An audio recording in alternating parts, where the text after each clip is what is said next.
News and information for a booming North Dakota. We're the legendary voice of the Northern Plains. K-Fire.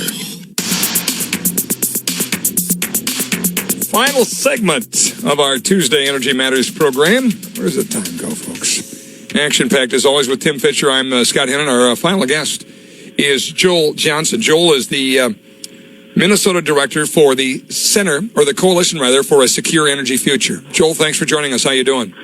Thanks for having me, Scott. It's a pleasure. I wanted to talk to you about the recently completed special session in Minnesota. I saw that a couple of your spokesmen, I guess, because they're both males, Roger Moe, former DFL senator from Erskine, Minnesota, and Mike Beard, a former Republican state rep from Shakopee, put out a press release of sorts, and they were commending the state legislature for passing a bipartisan jobs and energy bill during the special session. Now, Minnesota of late has been just flat out hostile, especially towards coal and, in my mind, in fossil fuel in general. So are we turning a page? Are things improving? Give me an update on what happened at the special session. Yeah, we were, at the Coalition, we were very pleased with the way that the session ended up. And I think, while I can't speak for every utility in the state, I do believe that most of them feel that we made some progress, passed some bills that are actually going to help utilities keep rates down, and, also kind of shifted our approach to the development of renewable energy in ways that are more cost effective and that will allow the utilities to become partners with people who want to install distributed generation rather than, providing mandates or forcing higher prices for them. Do we take our power for granted, the reliability of it, the affordability of it? Yes, I think pretty much as Americans we all do. About the only time that we actually, think about our electricity is when we flip the light switch and the light, for some reason doesn't come on, or if at the end of the month you take a look at your electric bill and it seems, out of whack from what you actually used, from month to month. So I do think that we take energy for granted. These are also very, very challenging times in terms of the electric industry. New technologies, new pressures, new regulations are really changing the way that we generate electricity and the way that we deliver it. And that's part of the reason the Coalition exists, is because we want to make sure that people in the region understand, number one, where their energy comes from. Number two, to remind people of the good things that we do have with our electric grid, which is, from a national and really global perspective, it really is a competitive advantage we enjoy here. And to make sure that as we make the transition to different ways of generating electricity, making sure that carbon emissions are being reduced, that we're doing it in a way that keeps electricity affordable and reliable for and all of the things that we take for granted with our electric system. We're chatting with the director of the Coalition for a Secure Energy Future, Joel Johnson, today on the program about the recently completed legislative session in Minnesota, in which a jobs and energy bill is getting a thumbs up from the Coalition, which is progress, I would say. Tim Fisher, questions, comments for our guest? Yeah, Joel, welcome to the show. I'm actually in Maple Grove right now, and Maple Grove, as you know, has a major footprint when it comes to having the not figureheads, but people involved in the industry with Great River Energy. Now, Great River Energy, of course, runs one of the lignite facilities in North Dakota.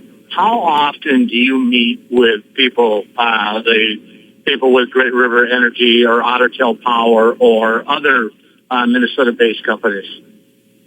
We're in frequent conversations with them, where our group is actually funded in a large part by most of the utilities in the state of Minnesota. And we were created a year ago to kind of expand the conversation we're having about energy.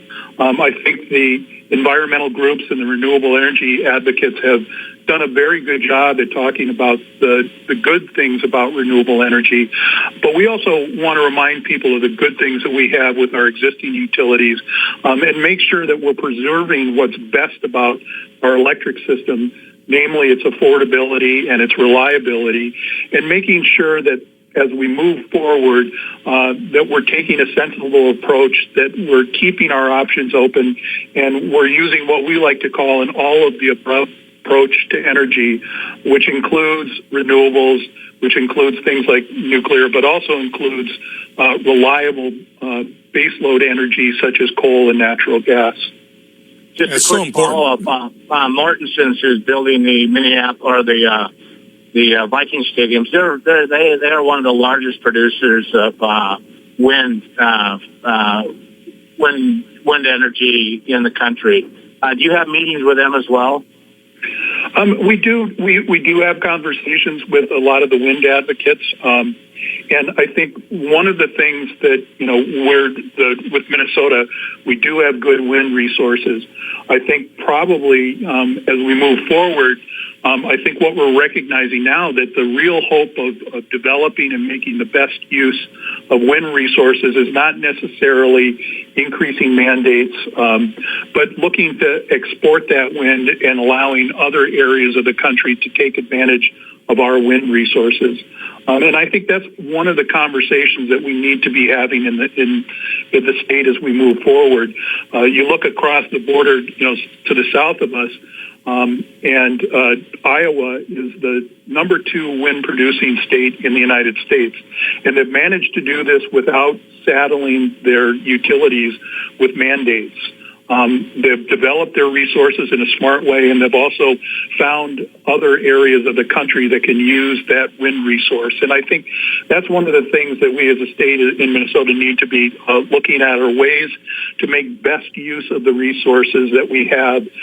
And that includes, too, the resources that we've built up over generations, that use coal as a way, and natural resources, which is a good complement to wind. So we are fortunate here in Minnesota that we've got some pretty good choices and some flexibility moving forward, and we think it's important that we keep that flexibility. And a whole lot of very affordable electricity because of North Dakota Lignite. So this is a good partnership without question. North Dakota's an energy exporter. North Dakota obviously doesn't have the population that Minnesota does, but they have the power needs. So it's a good match, and I'm glad to hear we're having a little bit of progress. SecureEnergyFuture.org to find out more about this organization, and thanks for the update on the Minnesota legislative front as well, Joel. We appreciate it.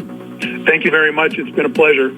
Joel Johnson, Minnesota Director for the Center for the Coalition for a Secure Energy Future. For Tim Fisher and Todd Mitchell, I'm Scott Hennon. Thanks for listening. God bless you one and all. See you tomorrow on What's on Your Mind.